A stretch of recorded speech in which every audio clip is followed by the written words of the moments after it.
Hi everybody, I'm Saloni and today we have with us Mr. Anuj Parekh, the co-founder and the CEO of Bharatsure with us on Sociables today.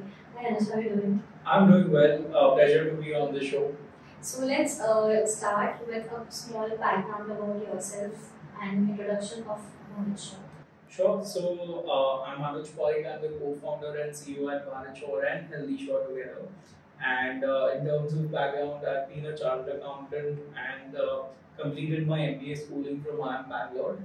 A quick bit about what Bharatsure is. So we are an insurtech enabler where we are powering the ecosystem of intermediaries to help drive penetration of group insurance in the country.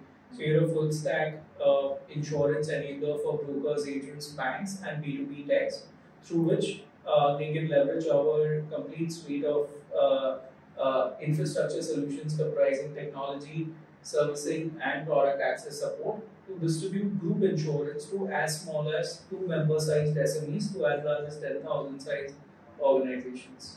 Okay, so let's have a background of your life. Like, how was your childhood and how did you grow up into an entrepreneur? So, in terms of childhood, I would say that being born, brought up in Mumbai, is so regarded as the city of dreams. Being humble background as such, had been schooling where I was kind of, I would say, part of the top 5 students in school. So academically, I would rate myself more than above average. But yes, never thought in school that I would become an entrepreneur one day. This is something that I'm very, very proud of. I always thought that whenever I would have a debate between myself and my friends, I would always support that, oh, I would want to be, say, the CEO or say a director of XYZ global company or otherwise. I never thought that it would translate into me founding my own venture and then becoming the CEO. So that way the background has been modest, but I never thought of it. But yes, was fortunate enough to be surrounded by, you could say, quite enterprising people around, both in school and college, and that's where it led to me becoming, you could say, a co-founder at Bharatsure.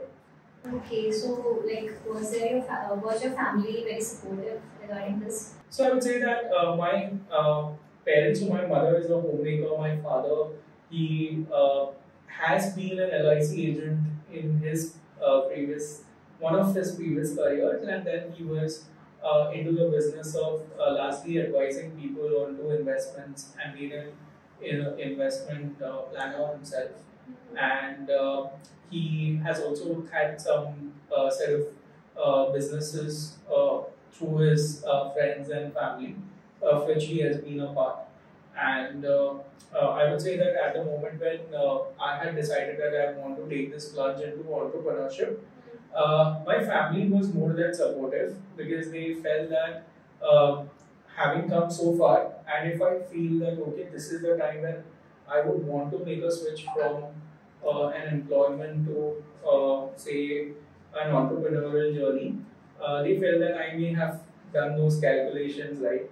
And yes, in a way, kind of had that safety net that since have completed that MBA schooling, so I can always fall back to an employment opportunity if say things don't work well.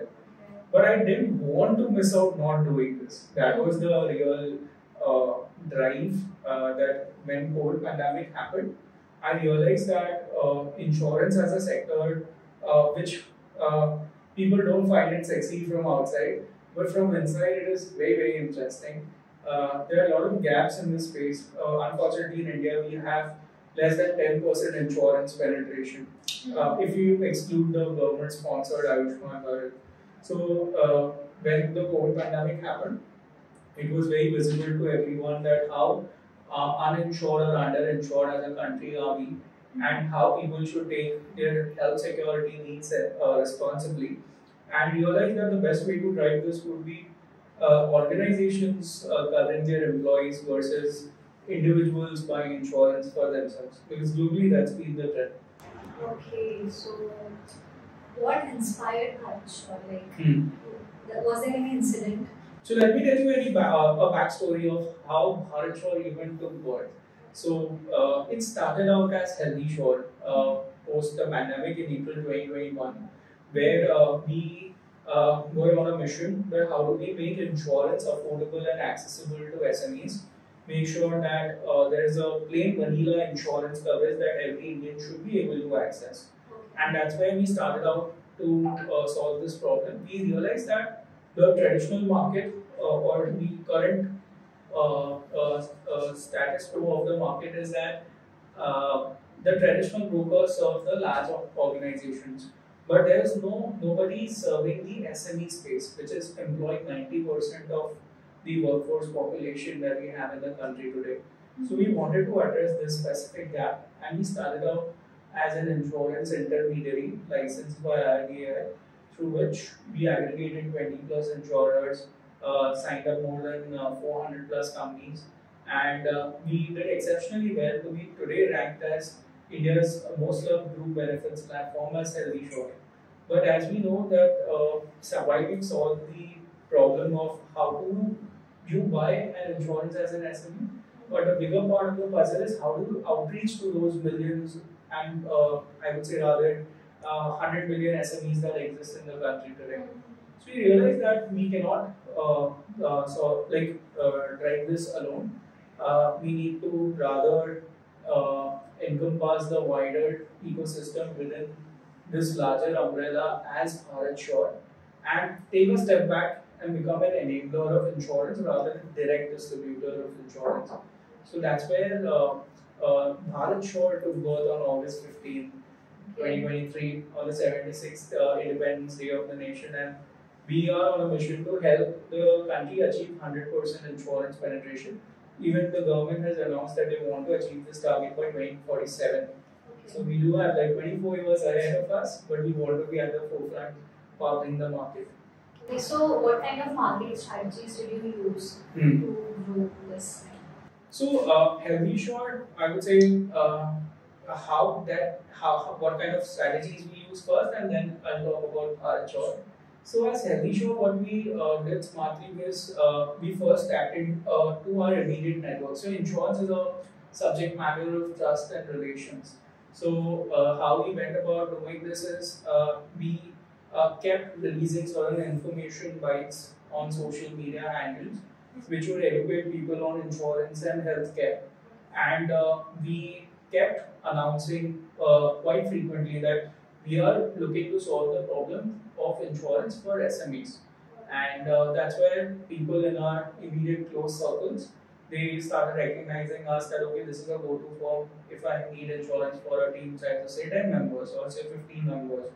And what we did was we also plugged in healthcare benefits like unlimited doctor on call or say gym memberships or mental wellness programs. So we did all of that. So by virtue of adding the healthcare element, we started looking a bit sexy, I would say. Employee benefits are extending beyond the traditional insurance benefits, and the new age organizations started looking at us that they wanted to create the best benefits for their team. So we had clients like Clovia, Jeeva, Pocket Aces, Mokobara. These are all our clientele, and they've adopted us. And by that virtue of having some cool startups in our portfolio, we were able to carry those bragging rights when we would go to others. And insurance is such an interesting industry that one client leads you to five others by way of word of mouth reference. And that cycle started kicking in. But we know that there is an end to this challenge because there are only so many startups which will recognize you. The larger part of India and Bharat is actually the traditional SMEs to whom this doesn't matter that okay, we are serving a Clovia or a Pocket Ace. They wouldn't have even heard of it. What matters to them is that am I buying an unbiased product or service from someone in my immediate circle? So that's where the idea of Bharatsure kicked in.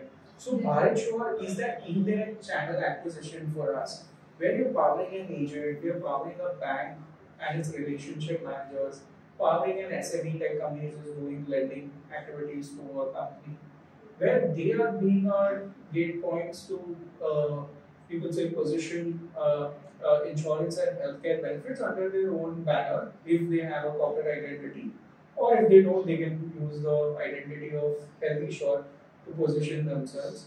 And that way we are able to cater to a much wider canvas of audience. So this is an organic way through which we want to grow and build the business, and there is a marketing strategy hidden behind what we are doing. So one question's answer everyone wants to know: why insurance is important? Okay. Why should we, pay insurance? Yeah. So insurance is nothing but risk pooling through risk diversification.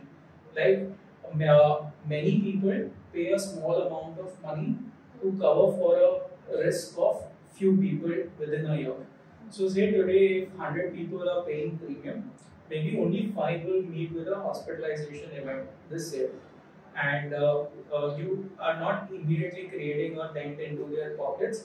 What you're saying is that the larger pool of premiums that you've collected, that covers up for those 5 people who need to be taken care of this year. Maybe that 5 people will change to somebody else next year. So it's a disciplined way of investing indirectly, through which an audience of population, a section of the population is covered each year for their healthcare needs, whether it's hospitalization, and to make it a high frequency product, that's where those healthcare elements come in, which is doctor consultations, say health checkups, mental and emotional well-being, where there's a higher frequency of usage. So say if you're spending ₹100, maybe 20 would go towards these incidental benefits, which are high frequency, and 80 will go towards low frequency benefits. But that you never know that today, if you are healthy enough, tomorrow is, say, God forbid, something happens to you for which you are hospitalized for 5 days in a row. So you may not want it to burn a hole into your investments or finances, because that need to be undisturbed. What you need is a health security coverage which can cover up for those hospitalization expenses. So if somebody suffers from a chronic illness, like say cancer, where it's a very recurring spend, like it can take anyone by surprise.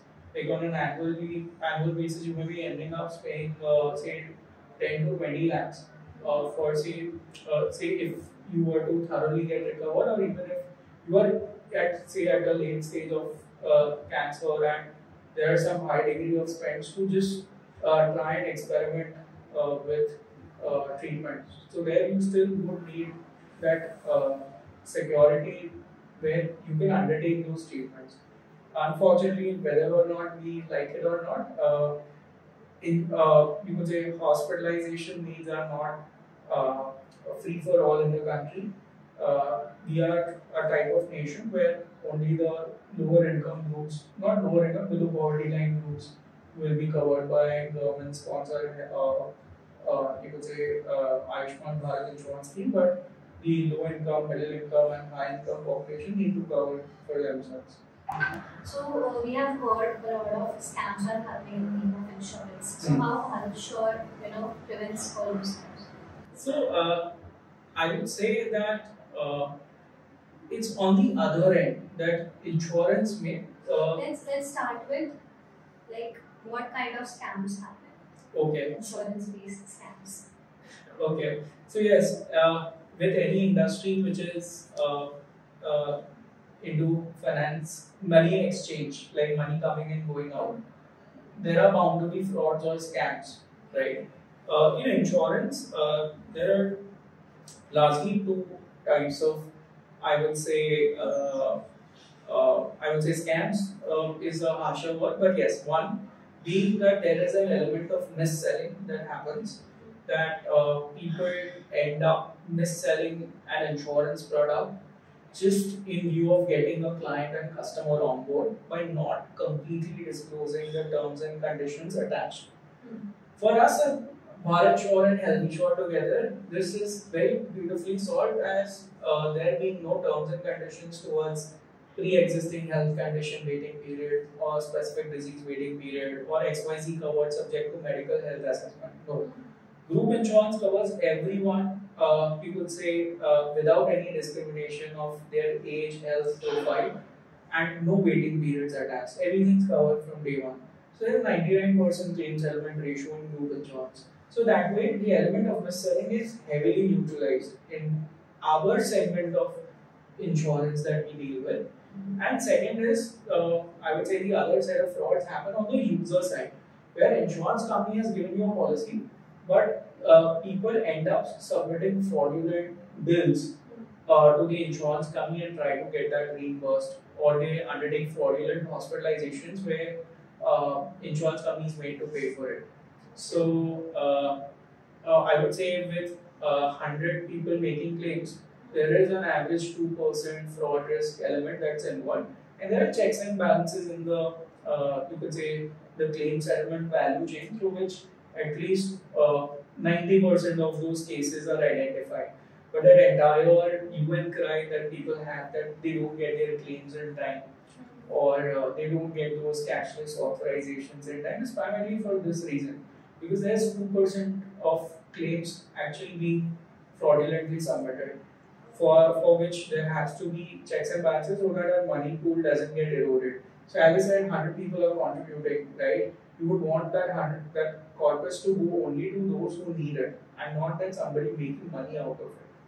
So that's where those checks and balances are important. But yes, there are new age innovations happening in order to get that, you could say, cashless authorization down to within say 30 minutes, or say reimbursement claims with us get settled between 3 to 7 days, unlike 2-3 months, which is the industry standard. Okay, can you share the story of how you ventured into the insurtech space with Elisha? Yeah. So what we are doing essentially is you're marrying technology with insurance, where every element or touch point around insurance is complemented by tech. Tech is not completely replacing those interactions, but for us at the moment it is complementing those interactions. So today, if anybody is coming to us for say choosing a plan for their organization, so I'm a 30-member organization based in Mumbai. I have say 25 employees in the 26 to 35 age group, and I have 5 employees in 35 and above, and there are these many children and spouses.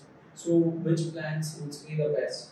So how we go about it is we first let organizations rather uh, plan a budget for themselves as to how much they're willing to spend per employee, and then we are able to give them instantaneous quotes from 20 plus insurance that what would be the expected cost of these benefits. So we just help them choose four key variables, which is what family definition do you want to cover, whether it's employee spouse, children, or parents. What is the sum insured you want to cover, and whether you want to cover for maternity benefits or not. And basis that we give them an indicative budget. So that entire hassle of drawing quotes across multiple insurance companies and then choosing which plan I want, we're flipping it around saying that you choose what you can accommodate within this budget, and then we are seeking quotes from insurance companies. So this is one big, you could say, technological advancement we've done. Like we have an data engine model pricing, which gives instantaneous quotes across multiple partners without having to manually seek it.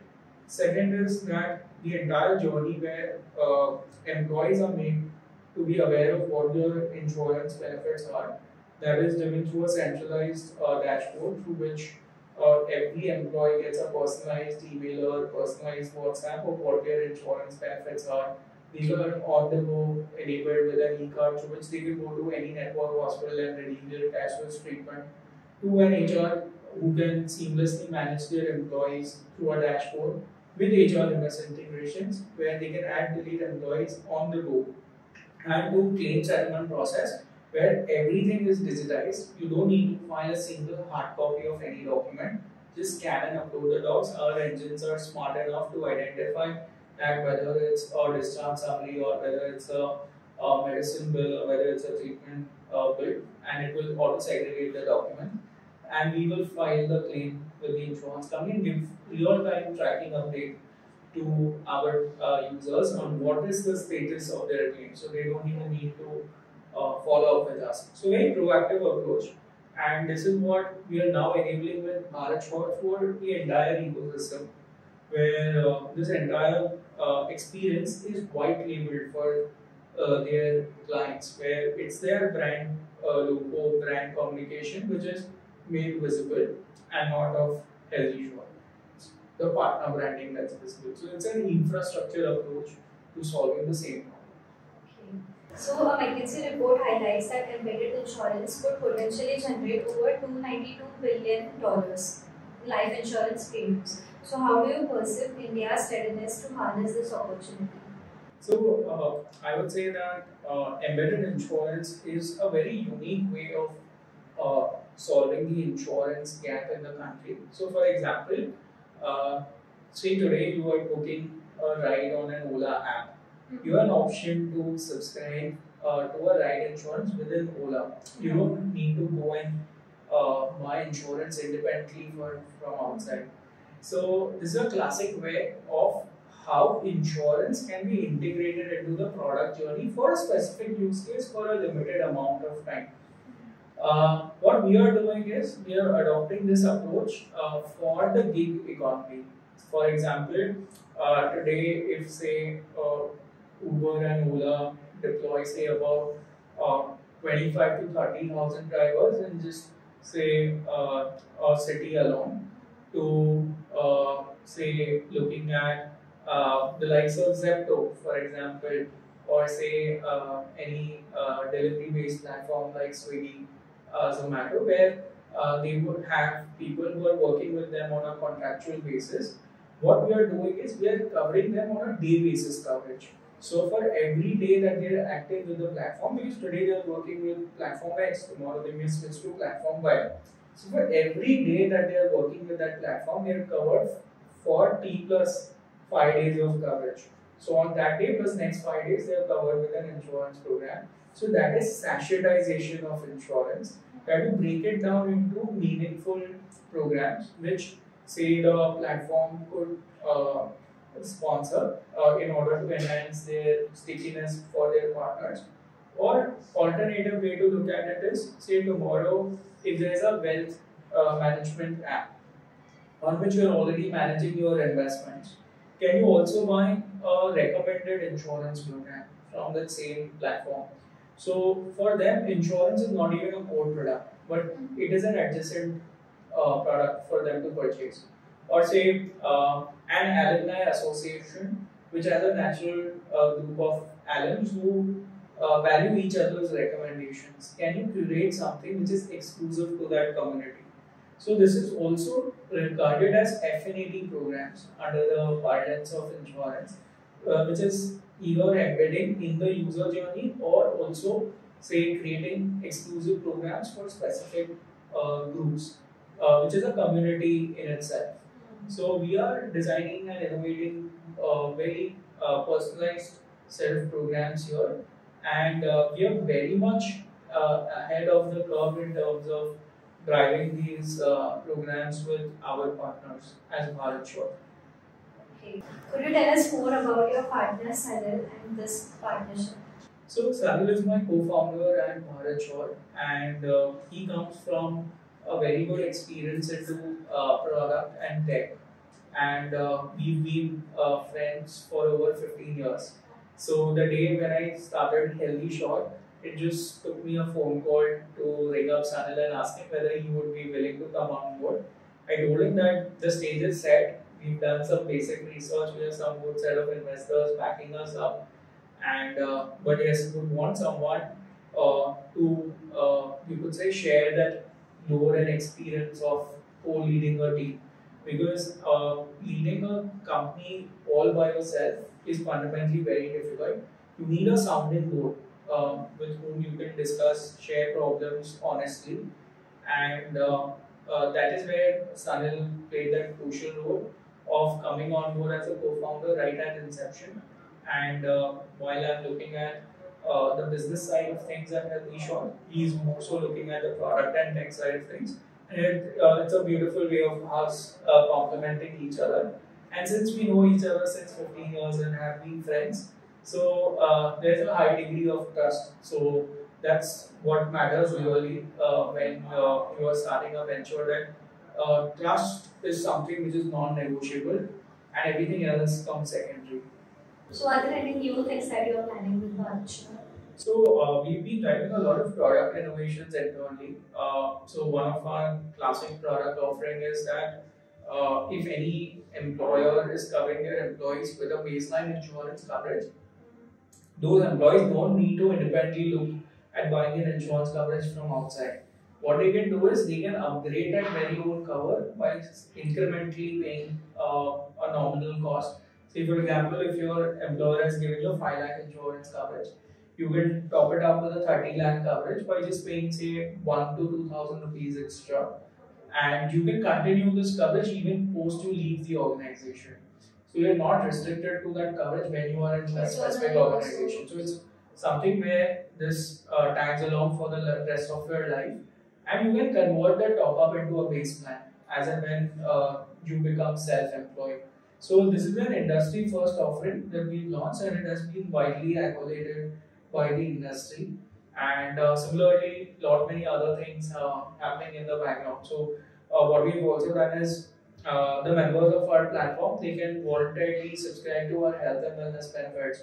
So we keep pushing communications through which members can stay healthier, fitter, through which the claim ratio would overall come down.